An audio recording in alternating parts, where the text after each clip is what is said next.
Right, table leg 4, as I said before, it's circles of influence and energy. So we're going to be looking at what can you control, what can't you God, if I could put my teeth in and talk this morning, it'd be good, wouldn't it? What can you control, what can't you control, and what can you influence, and where's best to use your energy?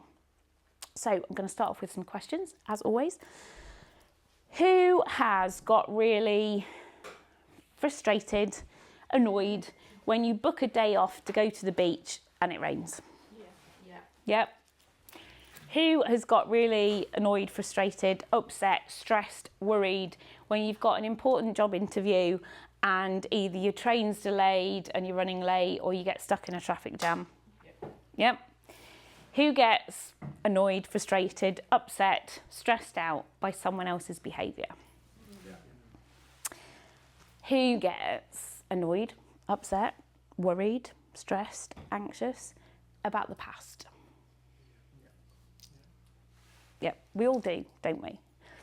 But the really important thing to start looking at with all of those things, what things have we actually got any control over, and where's it worth putting our energy into attaching emotions to them? So if we take the first one, you book a day off, you're going to the beach and it's raining.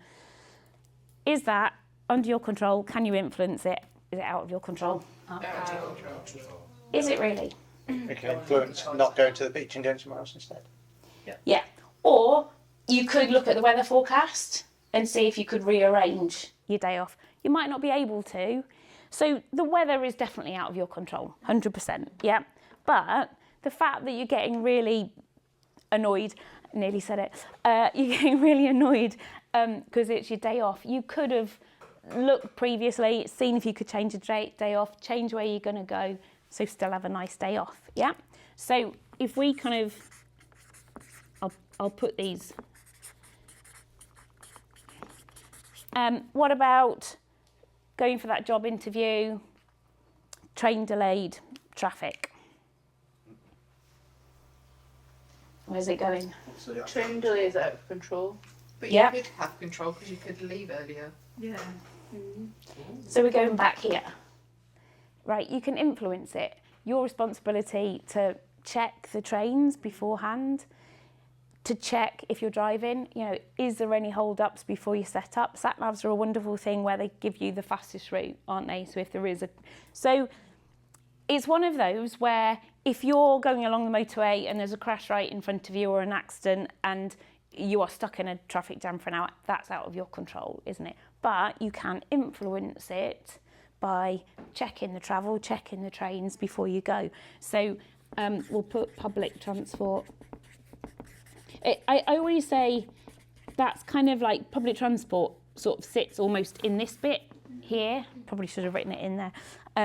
Because it's like we say, you can influence it, but ultimately it's out of your control. But you can still do a lot to stop you from wasting a lot of energy getting frustrated, worried, anxious about it. What about other people's behaviour? That's out of your control. Yeah. You can influence it. Yeah. Yeah. So this is another one that sits here really, isn't it? You can influence it. So I always say, we're going canoeing today, right? It's a really shit activity. Weather's could be better. You know I'm lying now, don't you? But we've got really crap instructors. Really crap instructors. And the boats are pretty dodgy. There's a few holes, so we might sink. And I just find it all a bit of an effort. I'm not quite sure why we're doing it. Right?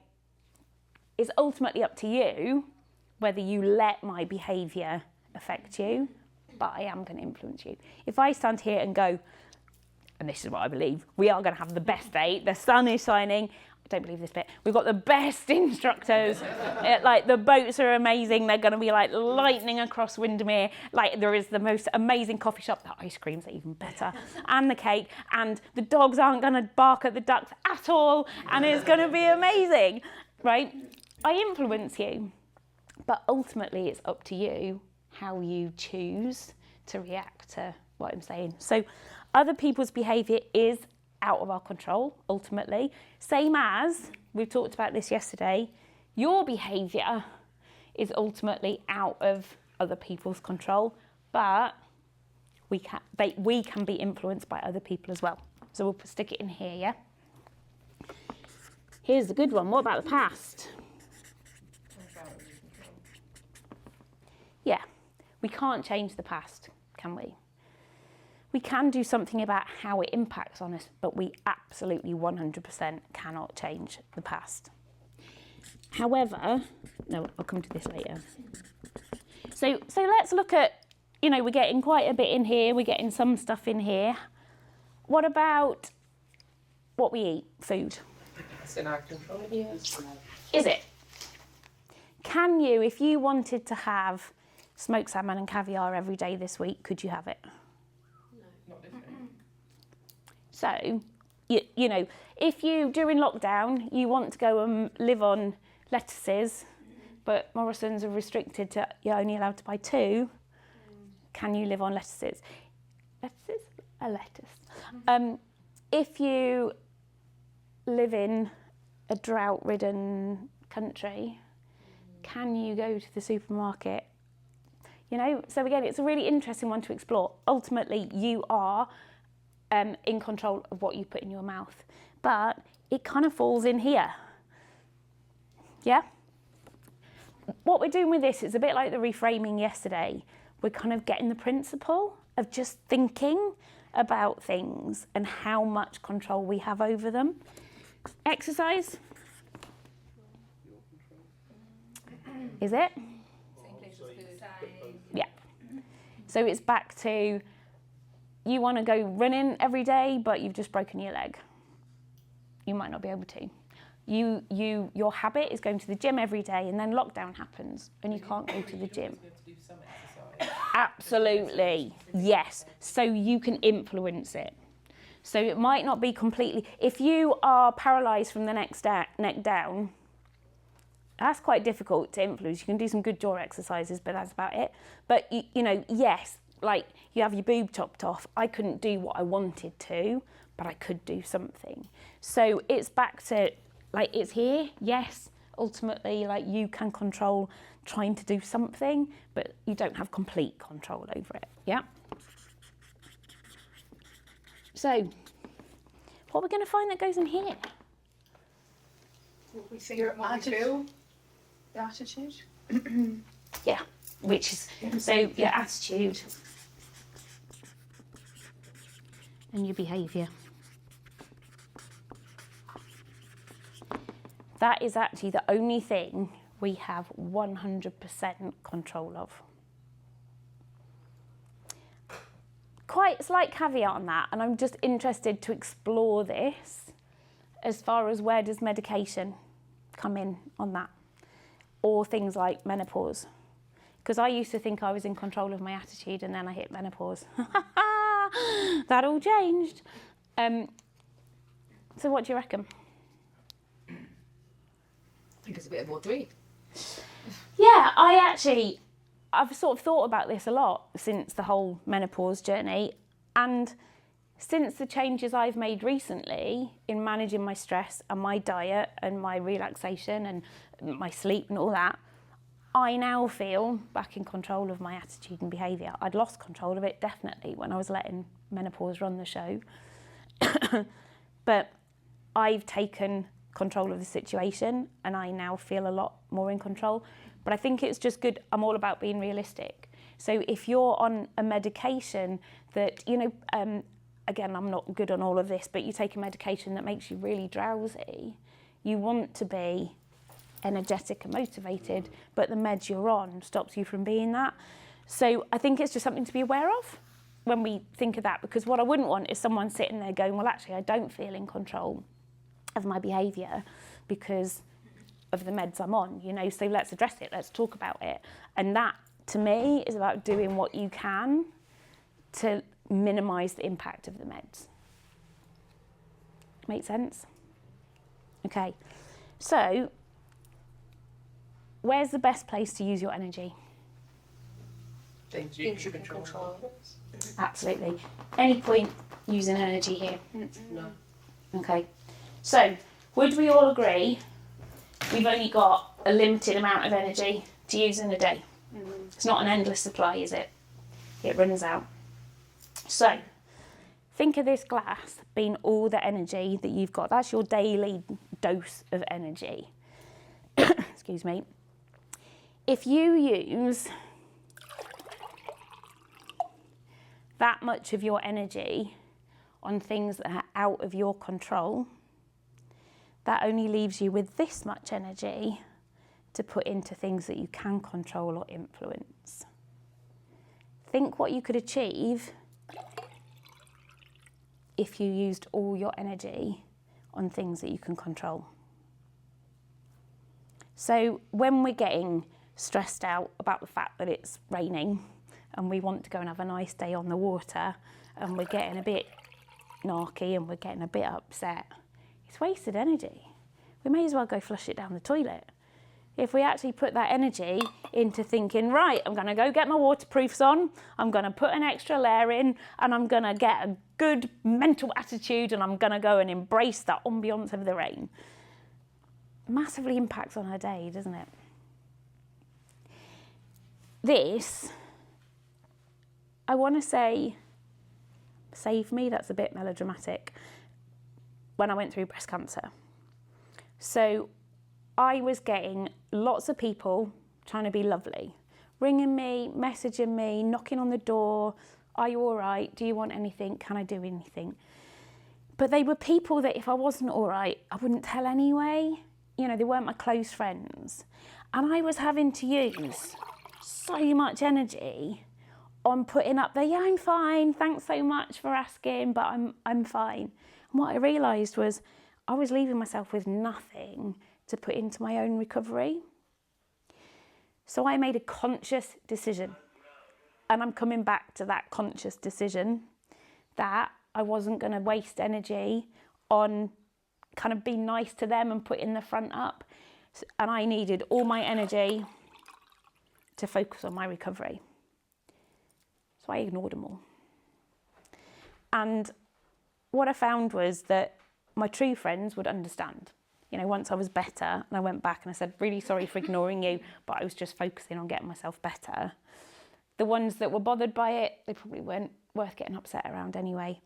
That, because I was getting myself in a mess, because I was just using it all here, and I was knackered and I had an hour left for looking after me. Really powerful. Anyone's thoughts?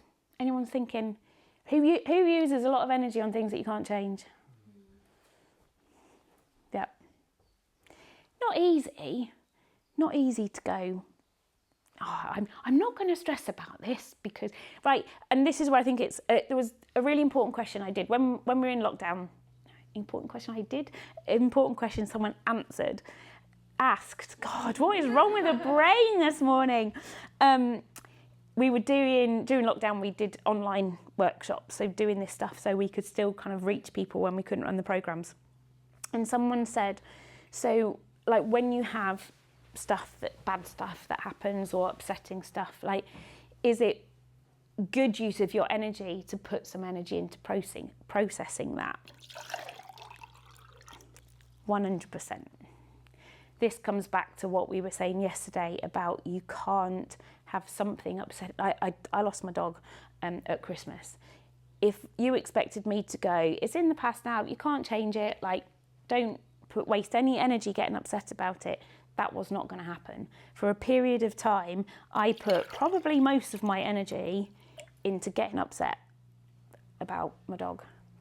But the important thing to realise is not getting stuck using all that energy every day for a long period of time. So allow yourself some energy to process what you need to process, but then be aware that you're not using it all up and leaving yourself with nothing for moving forwards in life. And so hopefully over time you become more and more aware and you can start to use less on that. So I think that's where the past is a really important one, especially when you've been through something traumatic. And I've talked to a few of you about triggers. When you've had something traumatic happen, it is normal to be triggered by things. So for years, probably the rest of your life, there will be times that you need to put energy into the past and dealing with those triggers.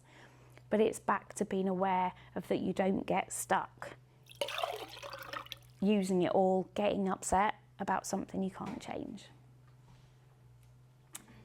I'm going to go into the how in a minute, but first of all, I just want to say, anyone got any thoughts? I wish I'd known this about 2 years ago. I said the same. Yeah. I'm thinking everyone's thinking something again. No, I think it's a really good visual as well to be able to see, like, Yeah. obviously, we all. Who's thinking I've used energy on things that is Yeah. wasted energy? Yeah. What would be a better place to put that energy? That's kind of a rhetorical question. Cool. So how? Right, makes sense, but not always easy. So when you're finding you're getting your spotlight pulled into stressing about things that are out of your control, how do we start to manage that and get it back using our energy, shining our spotlight in a place that helps us move forwards? 3 A's. So your acknowledge is back to, I'll use losing my dog as the example. I'm upset. I'd had him for 19 years. He was my absolute soulmate.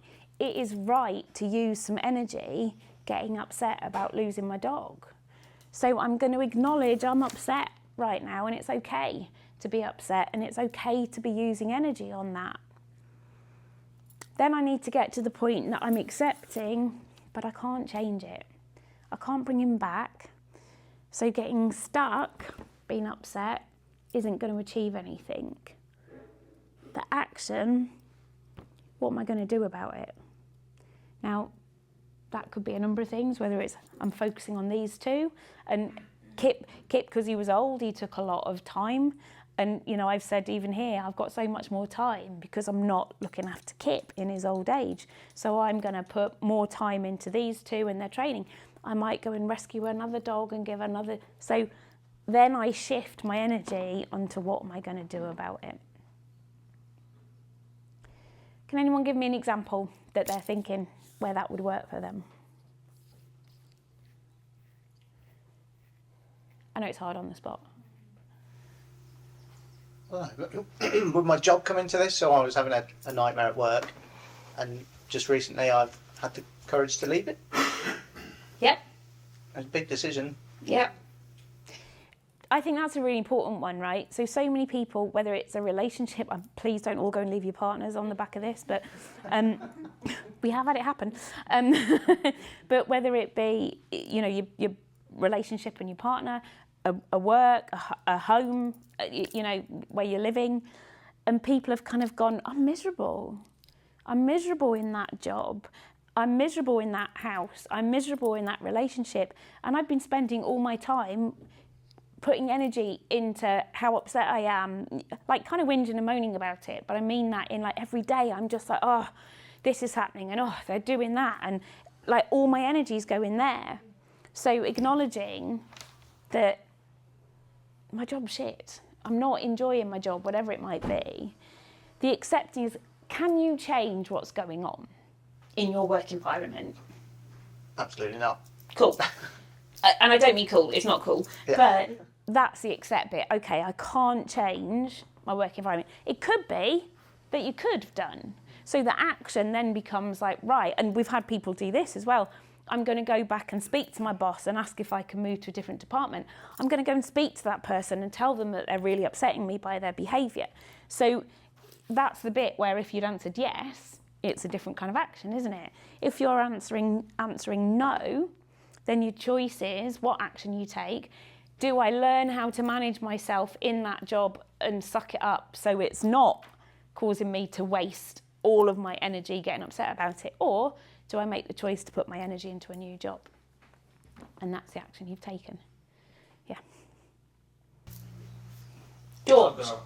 You didn't specifically say this, but it's just to take up like my understanding of it. Energy spent correctly can come back tenfold. So if you do spend your energy on something you enjoy or that's positive for you, you'll have a lot more to do in the future. Love it. I'm going to expand on that a little bit, George, because I'm going to go back to my pint glasses, right? So you're feeling a bit knackered. So if I had a third pint glass, I'd just tip some out now. So your energy levels are low.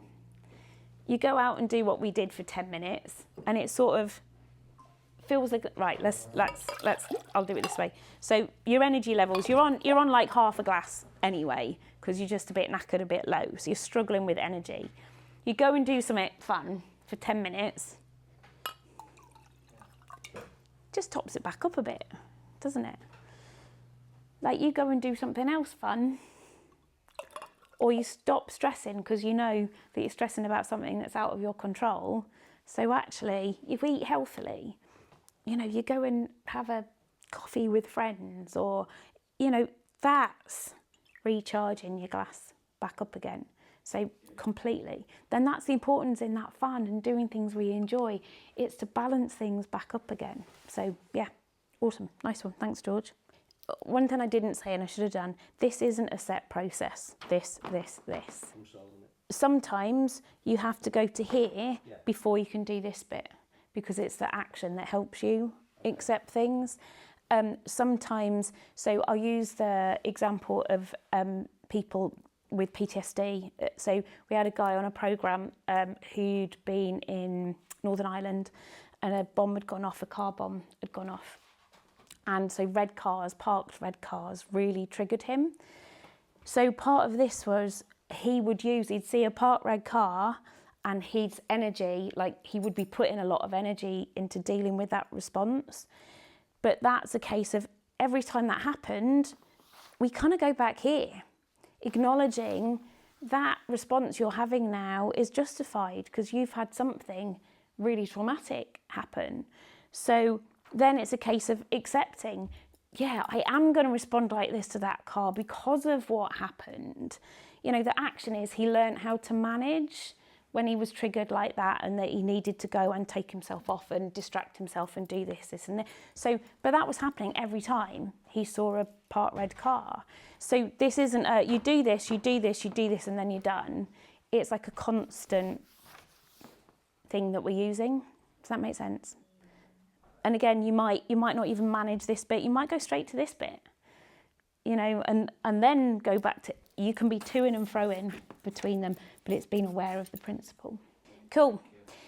Again, notice what you notice. You know, today, just start to practice. Where am I putting my energy? Like, am I putting it into the grumpiness because someone said something that's upset me? Or am I just going, I'm not going to put any energy into that, and I'm going to put my energy into paddling, which would be great.